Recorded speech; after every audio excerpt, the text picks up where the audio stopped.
ஆஸ்பத்திரி வாசல்ல போய் உட்கார்றது. நண்பர்களே, நம்மகிட்ட அவ்வளவு நல்ல உணவுகள் இருக்கிறது.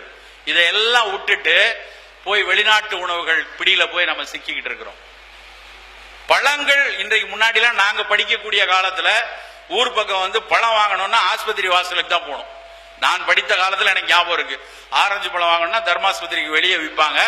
ஆஸ்பத்திரிக்கு முன்னாடி மட்டும்தான் பழம் வாங்குவாங்க. ஏன்னா படுக்க போறவன் இல்ல படுத்திருக்கவன் மட்டும்தான் பழம் சாப்பிடணும்னு நம்ம நினைச்சுக்கிட்டு இருந்தோம். அவ்வளவு முட்டாளா இருந்திருக்கும்.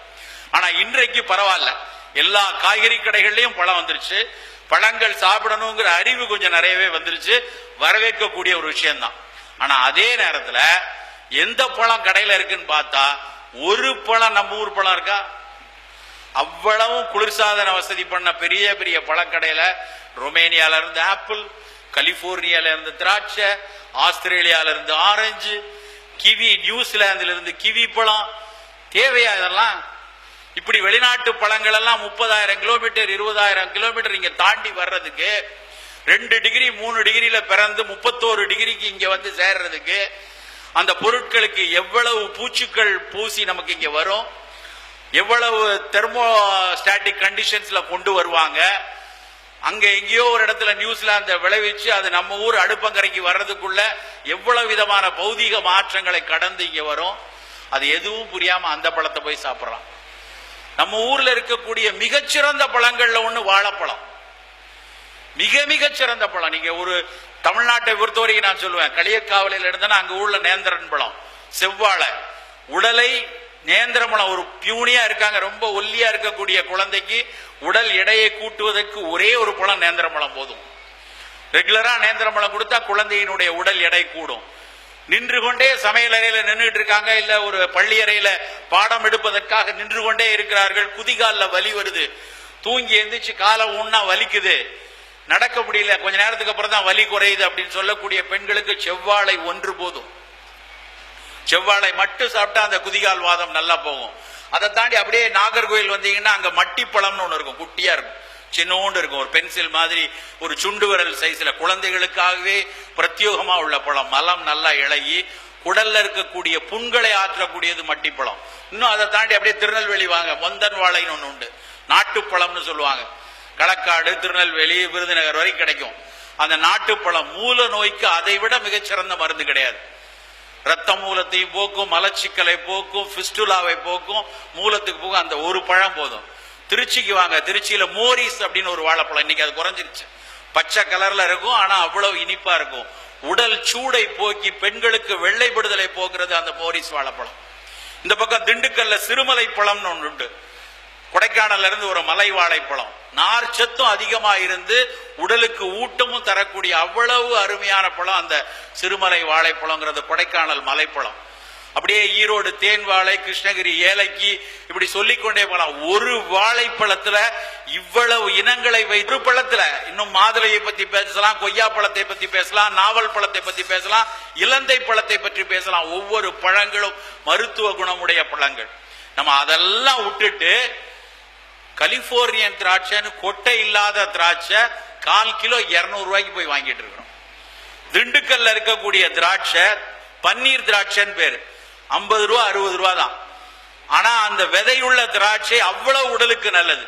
இன்றைக்கும் உலக மூலிகை வணிகத்துல முதலிடத்துல இருக்கிறது திராட்சையினுடைய விதை தான். அந்த திராட்சையினுடைய விதையில ரெசர்வட்டால் அப்படின்னு ஒரு பொருள் இருக்கு, அது நேரடியாக புற்றுநோயை தடுக்கக்கூடியது. ஆனா நாம என்ன சொல்லி கொடுத்துருக்கோம்னா பிள்ளைகள்கிட்ட, திராட்சையை கொட்டையோட தின்றாத, செடி வளர்ந்துரும் உள்ளூடி அப்படியே. அந்த பிள்ளை தூண் துப்பி பழகி அதுக்கப்புறம் எதுக்கு துப்பிக்கிட்டு இருக்கணும், இனிமே கொட்டையில்லா திராட்சை வாங்கலான்னு அது வாங்க போயிடுச்சு. தவறான கற்பித்தல் எப்படி கொண்டு வந்து நம்மளை கொண்டு விட்டுருக்குன்னு பாருங்க. நாம துப்பிய பொருளுக்கு விலை 1 கிலோ 1450 அமெரிக்கன் டாலர் இன்னைக்கு, இன்றைய விலை. ஆனா அதை நம்ம யோசிக்காம கொட்டை இல்லாத திராட்சை வாங்கி கொண்டு இருக்கிறோம். நான் ஒரு முறை திருநெல்வேலிக்கு போயிட்டு இருக்கிறேன், சென்னையில இருந்து ட்ரெயின்ல. இரவு வந்து வண்டியில இருக்கும்போது எனக்கு எதிர உட்கார்ந்து இருக்கிறவரு, சார் நீங்க இந்த பழம் சாப்பிட்றீங்களா அப்படின்னாரு. இல்ல சார் வேண்டாம், நாகரிக கதி வேண்டாம் அப்படின்னு. அப்புறம் கொஞ்ச நேரம் கழிச்சு அவரே அந்த பழத்தை எடுத்து, சார் இதுக்கு என்ன பேரு அப்படின்னாரு. ஏன்னா நமக்கு கொடுக்குறாங்க, ஆனா வந்து பழத்தோட பேரே அவருக்கு தெரியல அப்படின்ட்டு, சார் தெரியலையா சார் அப்படின்னு. ஆமா தெரியலன்னாரு. இதுக்கு பேரு கிவி பழம் சார் அப்படின்னு. ஓ அப்படியா. அப்புறம் கொஞ்ச நேரம் கழிச்சு அப்படியே பார்த்துட்டு, இந்த பழத்தை எப்படி சாப்பிடணும் அப்படின்னாரு. என்ன பேருன்னு தெரியல, எப்படி சாப்பிடணும்னு தெரியல, ஆனா அதை வாங்கி ஒரு 5-6 வச்சிருக்காரு. அப்ப கேட்டேன், எப்படி சார் இது ஒண்ணுமே தெரியலையே உங்களுக்கு, இது பேரும் தெரியல, எதை நம்பி இதை வாங்கினீங்க அப்படின்னாரு.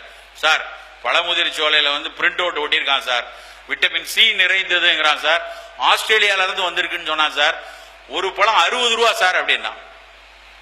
சோ இவர்கள் மனதில் என்னன்னா, வெளிநாட்டில் இருந்து ஒரு பழம், விலை கூடிய பழம், அதுக்கப்புறம் விட்டமின் சி நிறைந்ததுன்னு வேற போட்டாச்சு. அப்ப நான் அவர்கிட்ட சொன்னேன், சார் இந்த ட்ரெயின் நேரா செங்கோட்டைக்கு தான் போகும், அந்த ட்ரெயின்ல கடைசியில இறங்குனீங்கன்னா, இறங்கி வாசலுக்கு வெளியே வந்தீங்கன்னா ஒரு கூறு போட்டு கொஞ்சம் பழம் வச்சிருப்பாங்க, அதுக்கு பேரு நெல்லிக்காய். 1 கிலோ இப்ப சீசனுக்கு 12 ரூபா தான் வரும். அந்த 1 கிலோல ஒரு 15-20 பழம் இருக்கும். அதுல ஒரு பழத்துல இருக்கக்கூடிய சத்துல 1/3 கூட இந்த கிவி பழத்துல கிடையாது. போய் அதை வாங்கி சாப்பிடுங்க சார் சொன்னோம். நம்ம மக்களுக்கு நம்ம ஊர் பழத்தினுடைய மகிமையே தெரியாது. அவ்வளவு சிறப்பானது நெல்லிக்கனி. ஒவ்வொரு நாளும் காலை வேளையில் நண்பர்களே உங்களுக்கு கிடைக்குமானால் தினம் காலையில ஒரே ஒரு நெல்லிக்காவை சாப்பிடுங்க. அதை அடிச்சு சாரா சாப்பிடுங்க, இல்லைன்னா அப்படியே கடிச்சு சாப்பிடுங்க. தயவு செய்து ஊறுகாய் போட்டு சாப்பிட்றாதீங்க. இல்லைன்னா அதை போய் ஏதாவது வெள்ளத்துல முக்கி வச்சு, இல்ல இனிப்புல ஜாம்ல குலோப் ஜாமுன் மாதிரி போட்டு சர்க்கரையில பாகல வேக வச்சுலாம் சாப்பிட்டுட்டு இருக்காங்க. அப்படியெல்லாம் சாப்பிடாதீங்க. நேரடியாக கடித்து சுவைங்க, இல்ல நேரடியா சாறு எடுத்து சாப்பிடுங்க. நெல்லிக்கனிக்கு இருக்கக்கூடிய மருத்துவ குணம் மாதிரி ஒரு கனிக்கும் மருத்துவம் கிடையாது. அவ்வளவு சிறப்பானது நெல்லிக்கனி. புற்றுநோயிலிருந்து எல்லா நோய்களையும் வராமல் தடுப்பதற்குரிய அத்தனை சத்து அந்த நெல்லிக்கனில இருக்கு. ஏன்னா நம்ம ஊர்ல இருக்கக்கூடிய பொருட்கள் பத்திய